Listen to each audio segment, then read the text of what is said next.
Olá, estudantes, tudo bem com vocês? Estou muito feliz de estar aqui novamente com vocês na nossa primeira aula de Família e Direitos Humanos do ano letivo de 2021. Hoje nós iniciaremos nossa aula com a leitura de um livro que conta a história de uma mulher que transformou o lugar onde ela vivia. A história de Wangari Maathai. Vamos ouvi-la? Plantando as árvores do Quênia. A história de Wangari Maathai, de Claire Nivola. Wangari Maathai conta que na fazenda onde passou a infância, nas montanhas da região central do Quênia, a terra era vestida com sua roupagem verde. Figueiras, oliveiras, crótons e flamboyants cobriam a superfície e peixes povoavam as águas límpidas dos riachos. Naquele tempo, a figueira era sagrada e Wangari sabia que não era permitido perturbá-la, nem levar para casa seus galhos caídos para acender o fogo. No riacho, perto do lugar em que morava, onde ia pegar água para a mãe, ela brincava com os reluzentes ovos de rã, tentando juntá-los como contas de um colar, mas eles escorriam pelos dedos de volta para as águas claras. A beleza do Quênia, em que havia nascido, preenchia seu coração quando partiu para cursar uma universidade dirigida por freiras beneditinas nos Estados Unidos, longe de sua casa. Lá, ela estudou biologia, a ciência dos seres vivos. Foi um período muito estimulante para Wangari. Os estudantes americanos daquela época sonhavam em construir um mundo melhor. As freiras também ensinaram Wangari a pensar não apenas em si, mas no mundo além dela. Com que animação ela voltou para sua terra? Quantas esperanças e aprendizado ela trazia?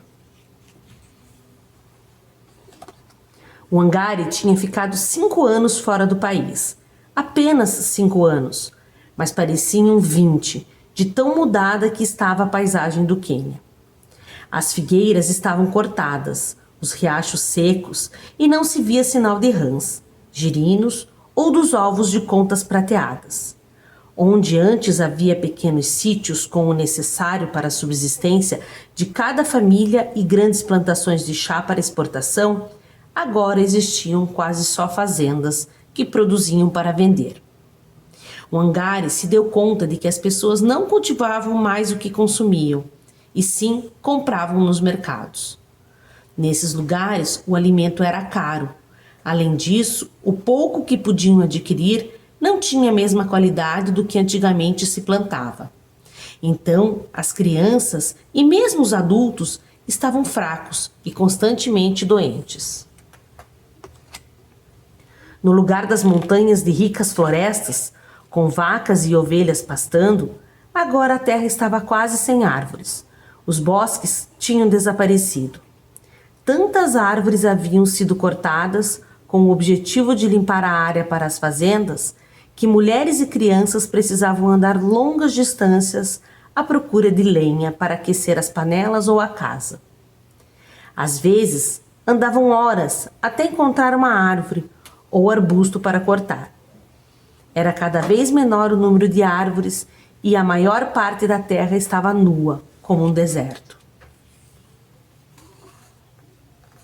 Sem árvores não havia raiz para segurar o solo. Sem árvores não havia sombra.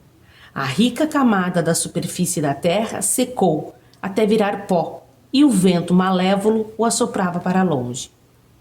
A chuva arrastava a terra solta para os riachos e rios que um dia foram limpos, sujando-os com sedimentos. Não temos água limpa para beber, reclamavam as mulheres do campo. Nem lenha para cozinhar. Nossas cabras não têm mais onde pastar, então produzem pouco leite. Nossas crianças estão famintas e estamos mais pobres.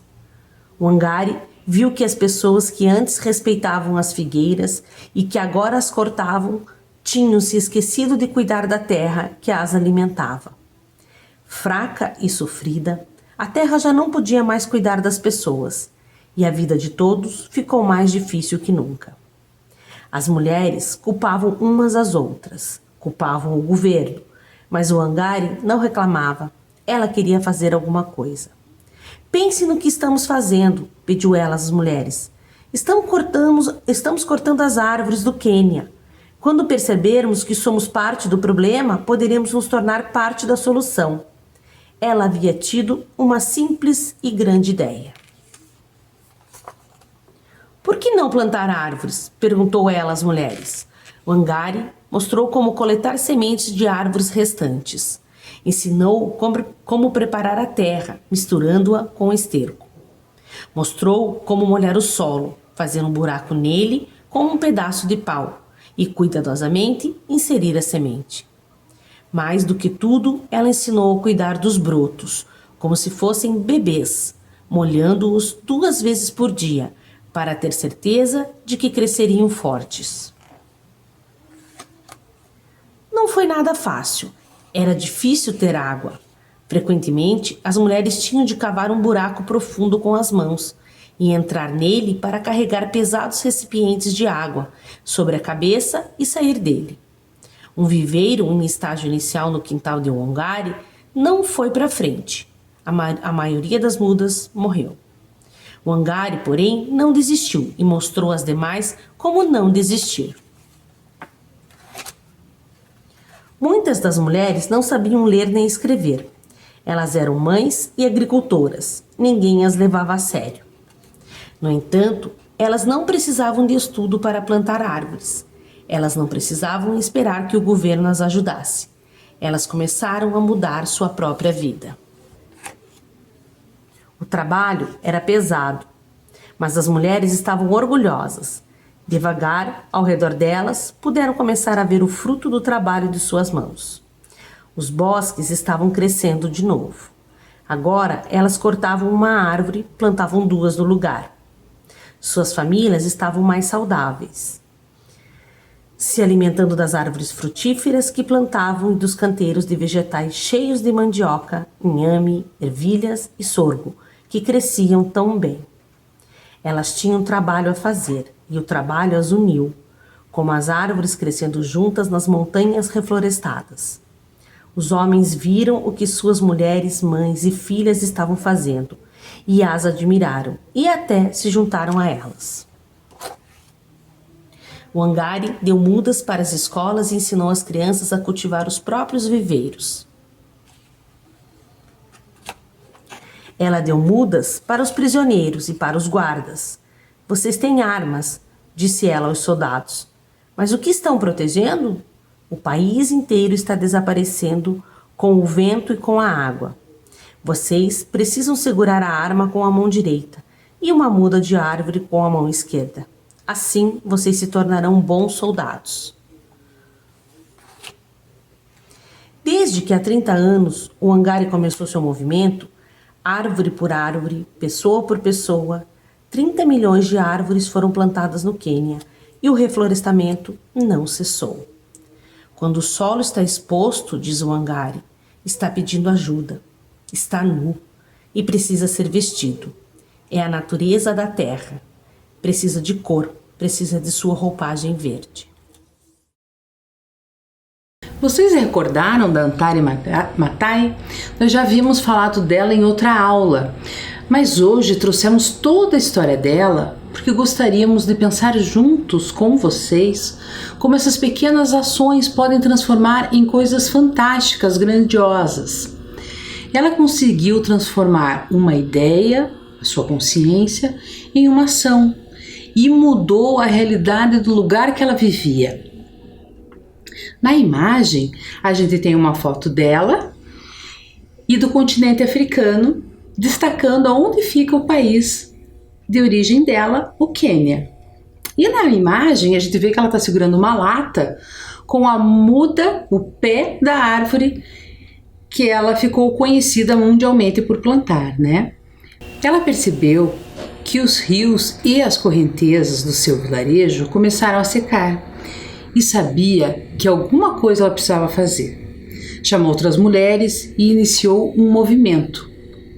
Juntas elas começaram a plantar árvores com sementes que juntaram da floresta. Plantaram as sementes em uma lata e quando a muda chegava a uns 30 centímetros, plantavam nos seus quintais. E assim, elas começaram um movimento que ficou conhecido pelo mundo todo por Cinturão Verde, que se expandiu para além do Quênia, e mais de 4 milhões de árvores foram plantadas. 40 árvores já parece bastante coisa.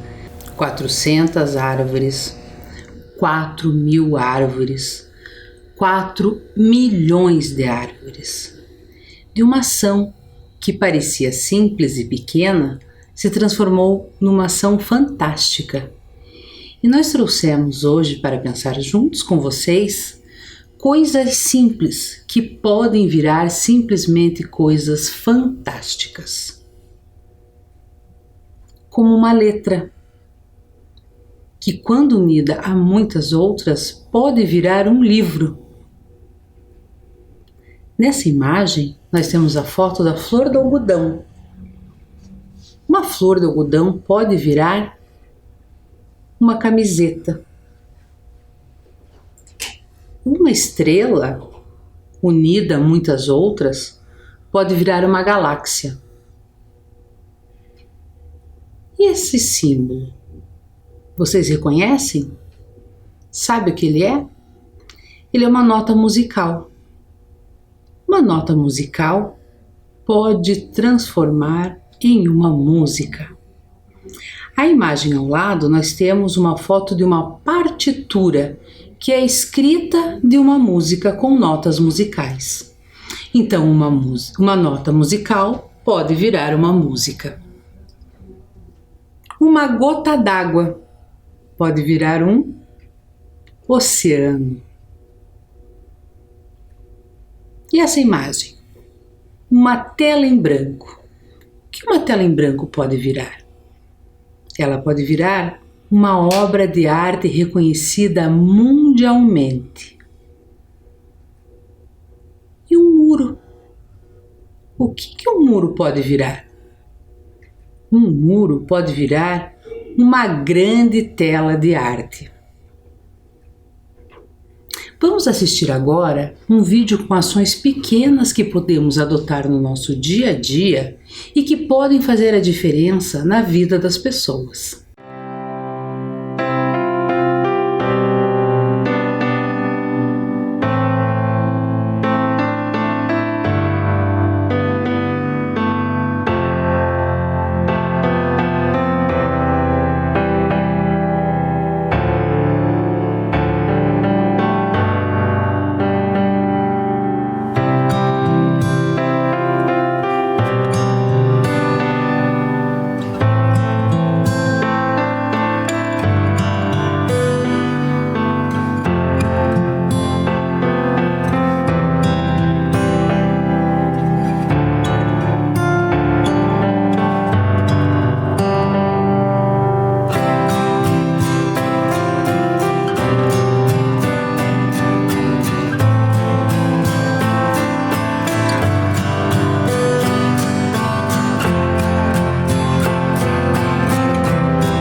perceberam como são pequenas ações do nosso dia a dia que podem gerar grandes transformações?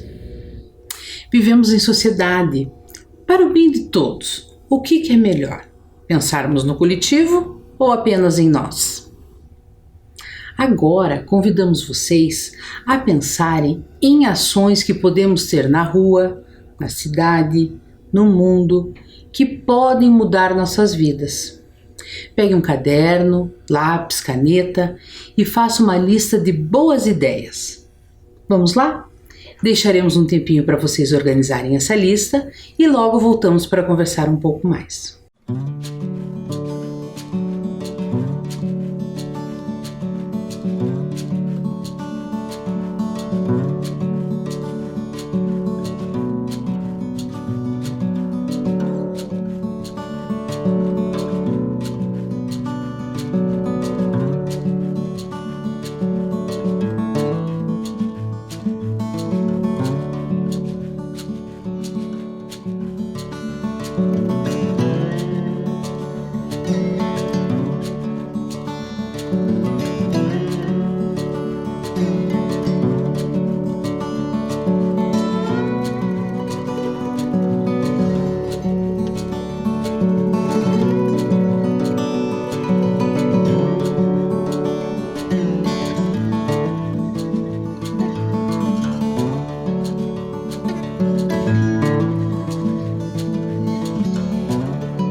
conseguiram fazer o registro de vocês?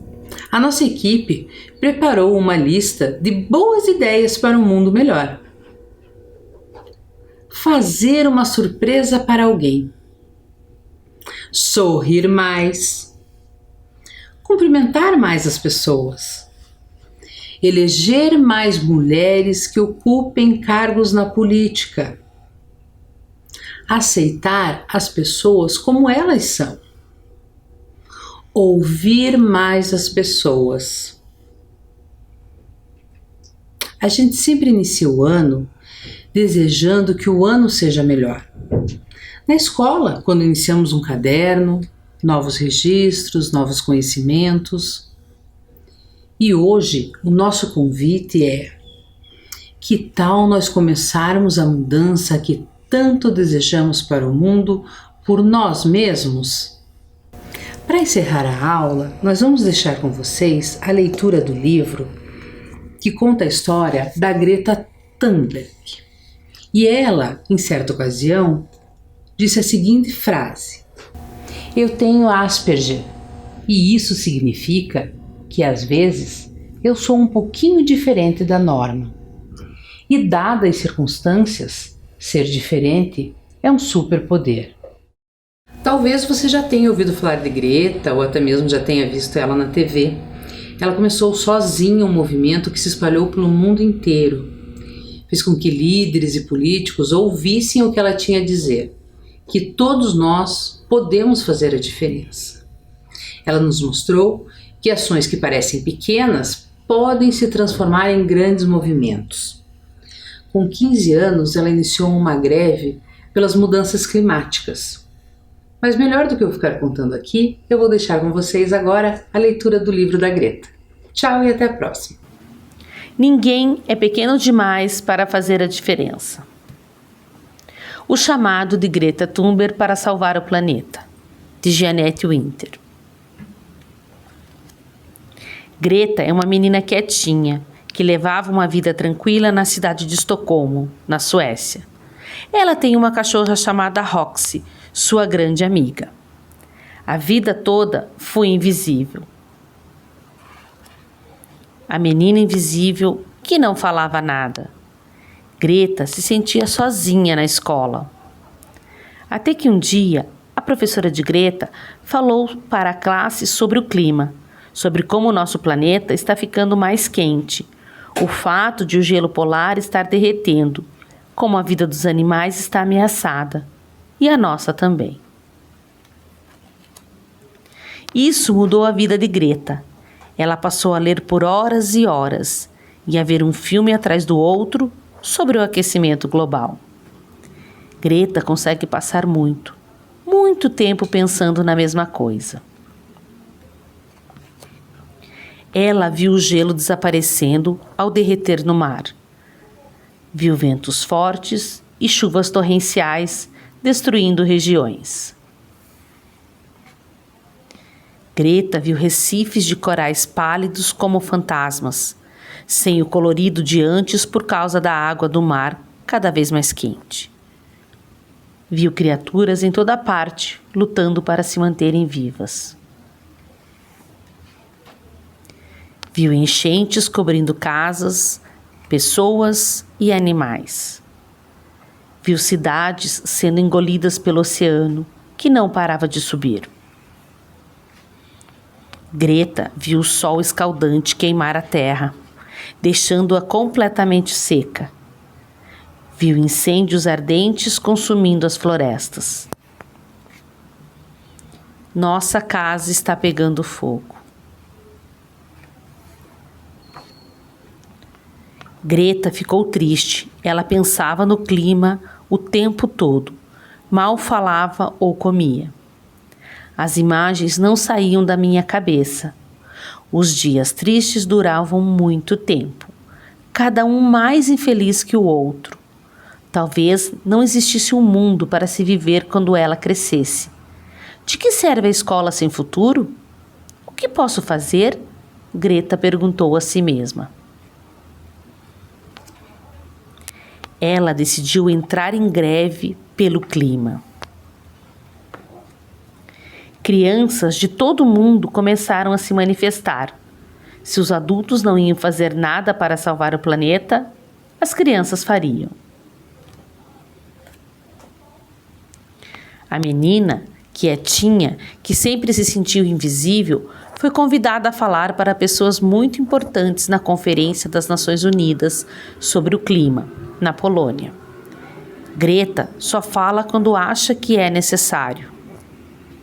Vocês dizem que amam seus filhos acima de tudo, mas estão roubando o futuro deles.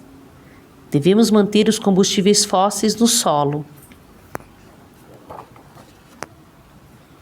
A menina quietinha foi então convidada para falar para mais pessoas importantes no Fórum Mundial Econômico em Davos, na Suíça. Falar era cada vez mais necessário. Não quero que tenham esperança. Quero que entrem em pânico. Quero que sintam o medo que eu sinto todos os dias. Quero que ajam como se sua casa estivesse pegando fogo, porque ela está.